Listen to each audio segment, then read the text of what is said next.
What is up, everybody? Coach Stefan here. I'm with Coach Bryce. If you guys don't know, we do these trainings every single week. It's a little bit different than the podcast we have, which is the Everyday Pursuit podcast. This is where I move the beautiful camera over here a little closer to my face, so I apologize. But you guys can see that we actually do these live trainings every week where we're doing coaching, like for free. We're just coaching you. We're giving you some science. It is a little more in depth, and then it's a visual. As you can see right here, we're going to talk about stress and how it's showing up in your life. And really, it's just as a stressful person, and you might be like, well, I'm not a stressful person. Well, do you have a high stress career? Do you have a family? Do you have a high stress job? And we work with a lot of first responders. And then you start putting, sorry, I'm adjusting my mic. You start putting kids and just like life situations and relationships and all that. I would say that we're probably the highest stress we've ever been. And not to be like bring a lot of political stuff in, but if you go and watch the news, that's extra stress too. The economy, war, all this stuff. And so I don't know about you guys. I feel sometimes like overly stressed. And so I want to go through how it actually works physical. Now, I'm not trying to give you guys a huge science lesson. That's not what this is, but just to understand how stress shows up and how it's connected to your life. Because if you don't understand that, it's hard to solve it, right? You need to understand, oh, that's why, or that's what's happening, right? And once you can kind of have that light bulb click, you're empowered. Just like if you're like, I know nothing about nutrition, and then I teach you all these things, and you're like, oh, so now when I go out to eat, I can kind of do this and this. Yeah, exactly, right? So one thing I want you guys to understand is physical stress is mental stress, and mental stress is physical stress, because we have this thing called our autonomic nervous system, which means automatic, right? Like you basically have your parasympathetic and your sympathetic nervous system, which basically means your rest and digest and your fight or flight. Now, you can't really choose when these turn on and off, but you can do things to influence them sometimes, right? So if all of a sudden you get in a car accident, you could, all that adrenaline, right? That's your fight or flight. Or when you go to sleep, your parasympathetic nervous system, which is your rest or digest, will kind of go through and it will turn on. So some things you have control of, right? But if you're really stressed out, maybe you could have a breathing technique that starts to transition that over. And the reason that I'm letting you guys know this and this is because a lot of people think that, all right, I'm mentally stressed and that's different. I'm not like under physical stress, but it is the same. When your body releases chemicals like adrenaline, norepinephrine, things like that, it doesn't really know why.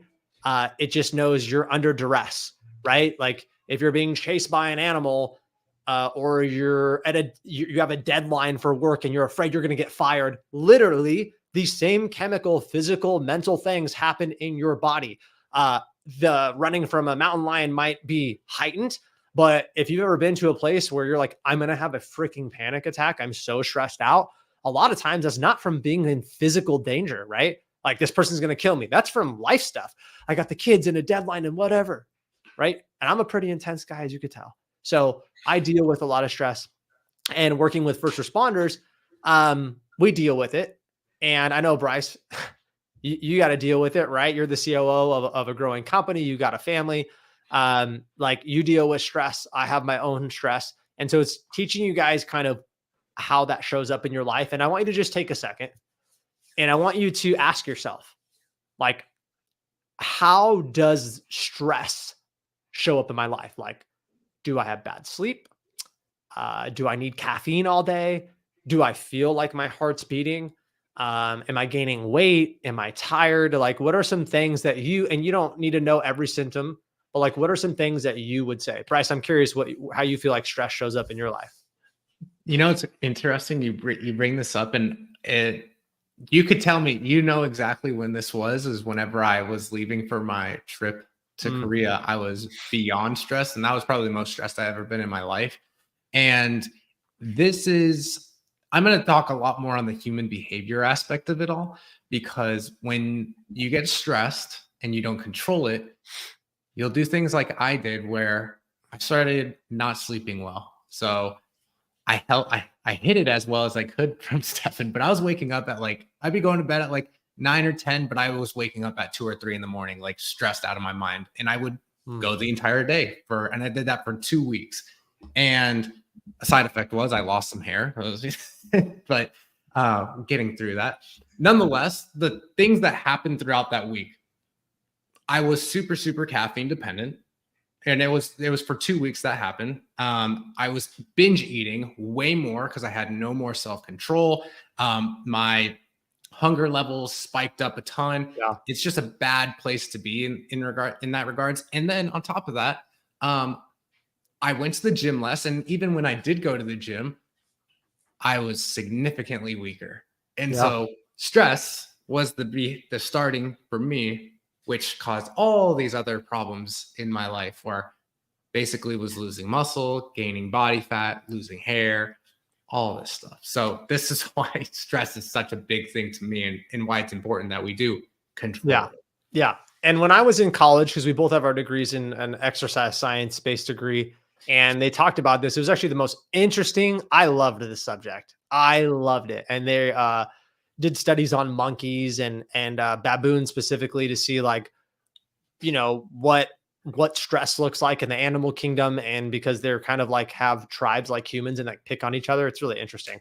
But like what they basically saw from the monkeys, long story short, is like some monkeys would like pick on other monkeys, like these bigger, stronger alpha males, and they would put the monkeys to sleep, take their blood, and they would see these levels, and they would actually have more obesity, like literally, like more body fat, more adipose tissue, more harmful fat, and they would die sooner because you have something called your telomeres, which are basically like ends of your like genome, and they would shorten. And when they shorten, you die sooner. So stress is actually related to death, like comorbidity. And, if that doesn't kind of scare you, which I know if you're like maybe younger, you're like, oh, I'm not going to die. But like, there's a lot of things, right? Like look at Bryce. He had something mental and it showed up big time physical, right? Had some alopecia, had some other things, bad sleep, increased food cravings, which caused him to like increase, right? Now there's another thing too, and it's actually usually mental turns into physical. You can have physical turn into mental for sure. For example, like if you're beating your body up too much, right? Like you're like, I'm not getting sleep. That's physical, right? First. And then what happens? You can't think clearly, and then you're stressed out. And like, Oh, it's a yeah, I snowball didn't even effect. talk about that. Yeah, I was working twice as much. Yeah. It's like I wasn't productive. So yeah. Yeah. Oh, and I could tell you right now, like not getting sleep is a form of physical body stress. When I go record podcasts or do this, if my brain is not, you're like, wow, how do you always know what to say? Yeah, I wait till I'm like rested, usually a little bit caffeinated, but like I usually work out before. I want to be super clear headed. I have times where my son's crying all night, my little baby, and I can't sleep, and that's physical stress. But then I'm stressed out about not sleeping. Like, and that's the problem with stress. It's a freaking snowball, guys. Like, it's like anxiety and depression, right? You're depressed, and then you're like a little bit anxious about being depressed. And then that causes anxiety, which causes depression, which causes anxiety. And, here we go. And so this is kind of how stress works. And I want to show you this. I'll zoom in a little bit so you can see. And this is, the basics of it. And I don't want to get too crazy, but here's the parasympathetic nervous system, right? So this is calm. This is fight or flight. Pretty simple diagram. So let's just read some things that happen, right? Constrict pupils, increase saliva production because you're going to eat, right? Reduces your heart rate. Weird thing to talk about, but we'll do it. Stimulates erection or genital of a woman or man. But this actually stimulates orgasm, which I know is really weird because like if you're stressed out, for most people, you don't have a high sex drive, right? You need to be in this calm state. But there's actually a transition when humans reach orgasm where right during the orgasm, the peak, it goes sympathetic, which I know is like a really weird, but it just shows that how interconnected they are and some things have to take place.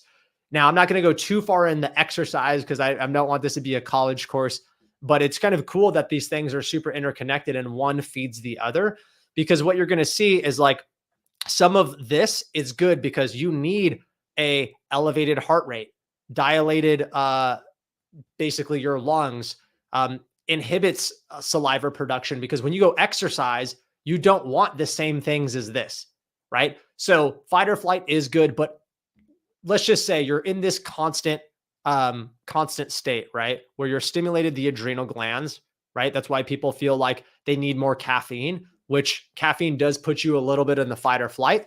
But it also helps you kind of like, I don't know, I feel like it helps me be calm to a certain point. So the whole thing is you probably have a stressful lifestyle. And if you're asking like, well, what does this have to do directly with me and my fitness? Well, we just said it, right?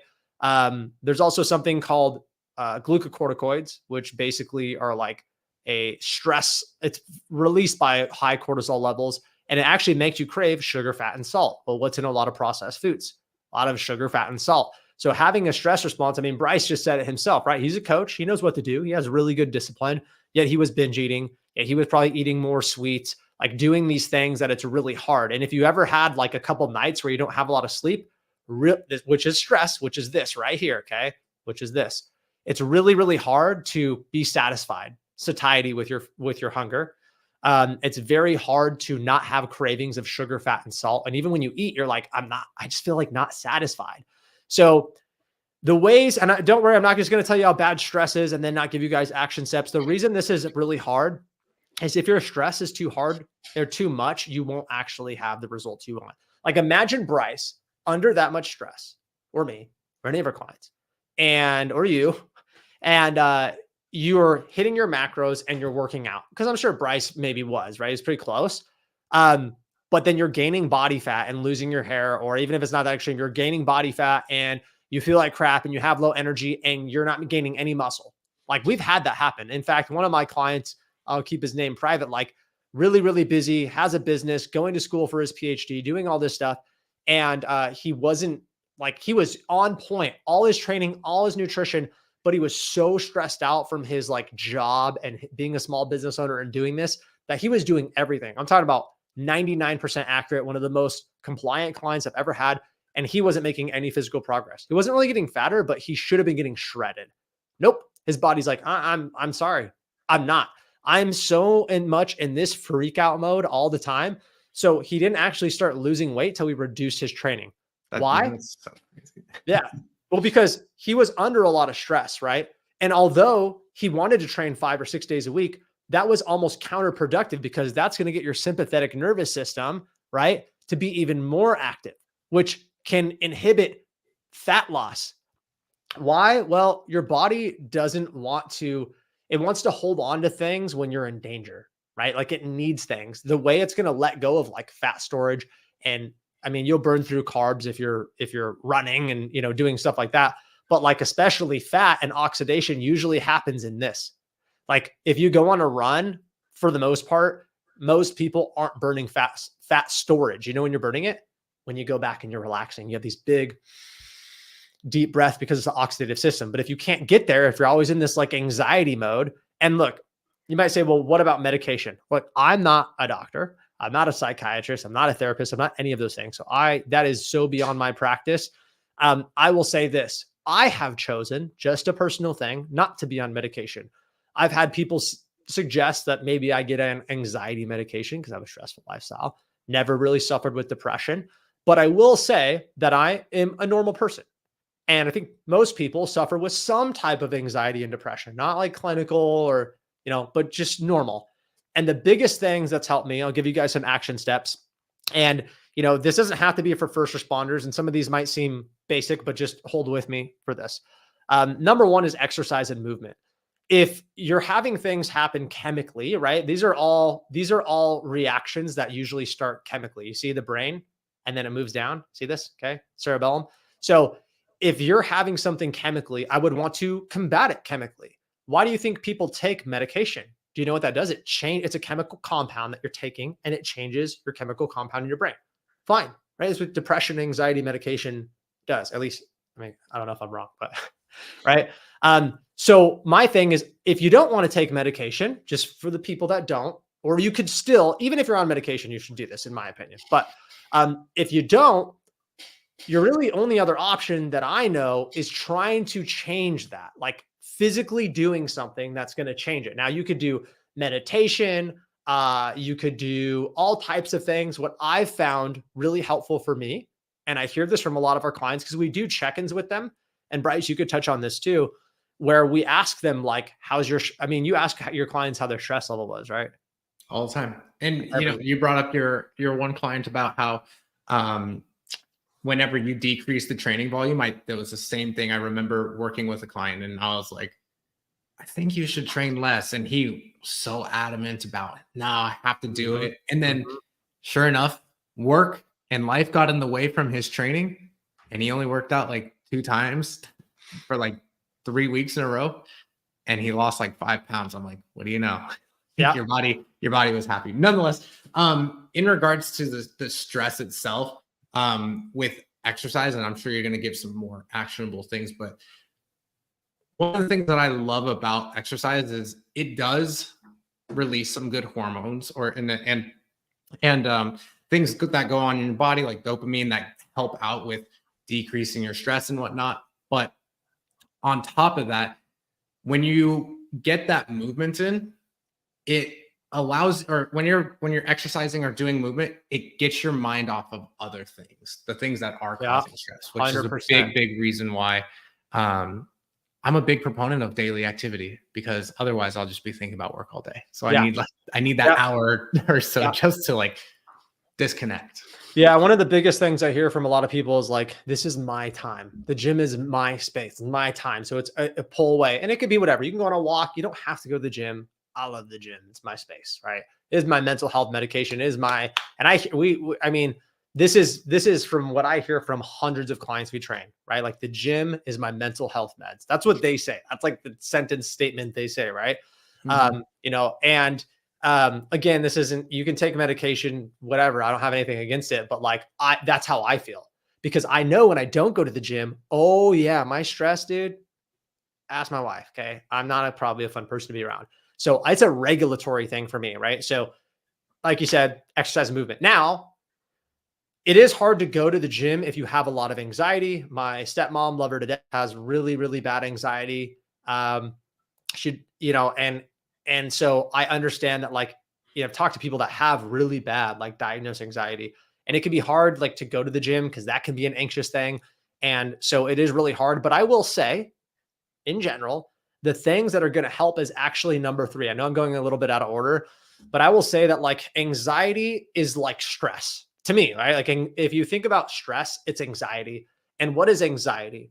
Anxiety, how I would describe it for myself, is it's anticipatory, right? It's like, oh, but this is going to happen. It's, most people don't have anxiety about things that happened. And if they did, it's because the thing that happened is going to have future ramifications, right? Or current ramifications. It's not, it's not like that it happened, because that's in the past. That already, whatever. But if that past thing is affecting you now or going to make you lose your job tomorrow, that's anxiety. So it's very anticipatory, right? Like, what if I fail my test? What if she leaves me? What if he cheats, right? You get it? What if I go broke? What if I lose my money? What if I fail my business? What if, which means future. And so the best thing you can do is you can plan and be really organized. I know when I started living by a Google Calendar and I started having tasks and check off lists and all these things, my anxiety dropped a lot because I didn't wonder. I mean, I don't have a crystal ball, but I like knew, I got organized. I mean, have you ever been stressed out for vacation and then you get everything packed? Well, now you don't question anything. It's all done. And you're like, well, why? Well, you had all these what ifs, like I'm going to be late or I don't, blah, blah, blah. Well, you got it all taken care of. So if you can be organized and you can plan, I'm telling you, and we see it with clients that come to us, they're like, I don't know what to do with training and nutrition, whatever. You see how the anxiety is building, and even how I say it, that's where they come, that energy, like, I don't know, and blah, blah, blah. But then we give them the knowledge and we give them the tools and we give them everything they need. And they go, oh, wow, I'm not like anxious about this anymore. Like, oh, I just do this. Yep. Right. Just boom, switch 180. And so I think if you can get planned and organized, it's going to help you. And then the next thing, which I know the productivity is kind of like planning an organization, but number 1, sleep. And I say that because I think the number 1 thing you can do to create different chemicals, I mean, exercise and movement is great, but if you're getting 5 hours of sleep and crushing it in the gym, you're going to die, right? It's going to There are crazy amounts of studies that show anything. If you're consistently sleeping less than 6 hours a night, your body, you're just doomed for a lot of health like detriments in the future. So don't do it. And I will say that actually the more you sleep, the more body fat you'll burn. Say that again. The more you sleep, the more body fat you'll burn. The less you sleep, the more your body holds on to stored body fat. Science to back that up. I should have printed some journal. I'll cite those sources though if you want. I promise you. Now, obviously, if you're like sleeping and being a sloth and not moving and whatever, but like comparatively, if you did the same activity and you slept 9 hours versus 6, oh yeah. And your muscle's going to recover more, which helps your metabolism, which burns more fat. It's just, it's a positive loop. We talked about the negative loop, right? one, but so more sleep is better. And then the productivity. Now, this is for planning an organization, but I will say that on the days that I feel productive, I feel the least stressed. Yeah. Because when I go to relax at night, I only feel relaxed when I'm like, I feel good. Like I crushed the day, right? Like I accomplished what I wanted to accomplish and it's a good feeling. And then it allows you to just like take the burden off, right? You ever had a super productive day where you're like, man, I had like painted the fence and get my kids thing. And I freaking crush it. The to-do list, you're just like, you feel good. Like that is a huge anxiety drop and you feel proud of yourself. So you have a huge dopamine release and it's really hard. I would think it's hard to start your day, look at your day. It's very planned. It's very organized. So you're like, start the day with low anxiety. You're like, all right, I know what I'm doing today. And then you get some exercise and movement in. Again, go work out. And then right after your workout, it's very hard to be depressed. I'm not saying it doesn't exist. I'm not saying it's impossible. It's much more difficult, right? Could we just agree on that? And then also you got a good night's sleep. So now you don't have all those other cravings and those hormone releases. And then because you are planned and organized and because you got good sleep, so your mental clarity, and because you got even more mental clarity and dopamine, you are super productive. I just feel that would be hard to be super stressed that day. Now, obviously there's external circumstances that we might have no control over whatsoever that cause us to have the most stressful day, right? There's things that are out of control, but let's just say a normal day. To me, if I had a day where I slept well, got an exercise and movement, maybe did some journaling, was super planned, super organized, and super productive, that sounds like an awesome day. That doesn't sound stressful. You want to know what sounds stressful? Literally the opposite of this. I got poor sleep. I basically sat all day. My schedule was all over the place and things changed and I got nothing done. And then you have all of today's work and tomorrow's work to take care of. Yeah, literally the opposite. And I think that's why I think a thing that breeds stress in society, honestly, probably one of the biggest things is we do overtask ourselves right here. Okay. And we also have, social media and just information. And so we feel like we have a million things to do and that's it. And that's why people take a vacation because they basically drop their responsibilities, responsibly, but get rid of them. And they're like, I'm so relaxed. Well, why?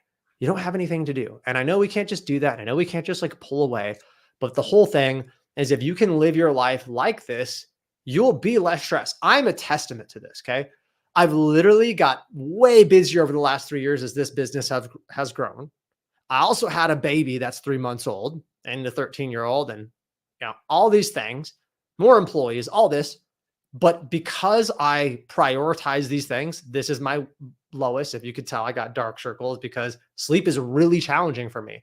When I get off work after working 10 to 12 hours, my son wants to play football with me. And then my wife wants to hang out with me and then she wants help with the baby. So like, yeah, bro, I'm busy. I get it. And so sleep is hard for me. And that's probably my weakest area for sure. I still get like 7 hours of sleep, 8.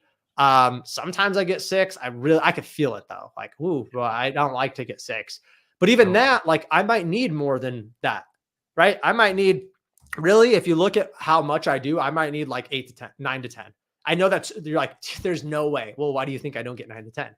But I'm telling you what my body probably needs is 9 to 10. So to wrap it up, guys, you gotta ask yourself this: how is stress showing up in your life? Is it physical? Is it mental? It's probably both. I would love to chat with you, but it's probably both. And we usually see it in both. And if you don't know what stress is doing, like I have this rapid weight gain. Have you been under excess stress? Your doctor might even ask you that. My wife's a nurse, so kind of in that realm. It's like, have you been under excess stress lately? Well, yeah, my dad died and then I got a divorce and I'm like, okay, cool. Now there's other things that happen with that. That's not all chemical. Usually what happens is there's a chemical change and people binge eat or they start drinking and sleeping less. There's other things that go. But you can also be doing some physical things without feeling mentally stressed. And then it does affect mental, right? The physical affects mental, which affects physical. So you need to understand that that is also a loop. You don't really need to worry about this diagram that much, but just focus on these things and you guys will be totally fine. Hopefully that gives you some insight and some enlightenment into like, wow, I never thought about stress like that. I never realized that it was kind of a simple process. And again, stress is, I could talk for 8 hours on this. It's so much deeper, right? There's relational things and whatever, but we have to keep this short. We have to do a generalization for most people. And from being a fitness coach, because, this is our area. I'm not a therapist. Bryce, you're not you're not like a therapist, right? Try to be. When my clients need it. Yeah. The joke is trainers are underpaid therapists, but I talk a lot about, we're mindset coaches, right? So almost like a life coach really. And I would say for a lot of people, these are things we focus on. Like this is actually what our program's really built around for the most part. And we see people that come in that, just to be frank with you guys, are really struggling. Like their life is in shambles. It feels like they're in shambles. They're depressed. They have a lot of anxiety. And we know for the most part, there's a lot of really like simple fixes. They're not easy. I didn't say they're easy. They're simple, 3 steps. And we get them on a organized plan. We create a calendar so they can see things. We plan things out. We make sure they are prioritizing their sleep. We get them to be more productive because they're like, I don't have time to work out. It's like, hey, we're going to help you with your organization. And now you do. Oh, wow, I can get another thing in my 24-hour day. Oh, and this. And guess what? They're more motivated. So they're more productive. And they also feel better. So I could tell you right now for a fact that every week we get messages saying that how people feel. I feel better, like not just physically, but mentally. Like I'm less anxious. I'm less depressed. I'm more happy. I'm more confident. Those are like brain things, right? Plus like actionable things. Like I'm getting more stuff done. I got a promotion at work. I lost weight, right? Some like data, some hard data too, not just I feel. So that's both qualitative and quantitative data showing that like these things work. And if you're doing the opposite, this stuff leads to stress, so those are things that I think of. I think the biggest thing that's helped me in my entire career as I'll say for this business as an entrepreneur is stress management. I'm not perfect. Bryce obviously is not perfect and we're coaches. So it's not an easy, it's not an easy process. And the older you get, sometime to a certain age, right, your life gets a little bit crazier. And we work with a lot of people that have a million things going on. And, sometimes we can't just get rid of things. Sometimes I have conversations with clients. I go, can you get rid of that area of your life? Can you drop it? Can you cut it off? They're like, yeah, I guess. Cool. It looks like it's causing you a lot of stress. Are you willing to do that? So that's where the life coaching comes in. And some people are like, no, like I have to work overtime. I have to take care of my kids. I have to do this for my dogs. And I'm like, all right, deep breath. How does this look? And I will say 99% of the times it comes from a disorganization and lack of planning. You know what's crazy? I know that we're running a little long, but I wanted to talk about one of my clients. His name's Lapo. I'm sure he's fine with me talking about it, but like he found a lot of inconsistency and he was somebody that works out early in the morning before he goes to work. All power to him. I'm not going to be somebody that works out after work. I hate how busy the gyms are, but I was like, dude, what's holding you back from doing all of this? And he's like, I'm always tired. I'm always trying to catch up on work, all this stuff. And so he was stressed. And I was like, well, what's the end of your day look like? What time are you going to bed? Because he needs to get up at 6 a.m. to get to the gym. He's like, oh, I'd be going to bed at like 12. And I'm like, let's focus on this. And so action step number 3 here, I would actually put this as number 1 is planning your sleep. And I told him, give yourself a 2-hour window to try and fall asleep, which is absolutely ridiculous for a lot of people. But since he's done that, he gets to bed around 10, gets 7 to 8 hours of sleep, and he has the energy to go to the gym. He's been consistent doing that. And he's like, oh, I feel great. I have all this energy now simply by planning and having a bedtime as an adult. Yeah. Weird. You know what I do? I read. My wife's so mad at me. She's like, let's start reading together a couple nights a week. And then last night I was on, got a book, and bro, I like reading, but like It 10 makes me pages sleep. in, I'm out.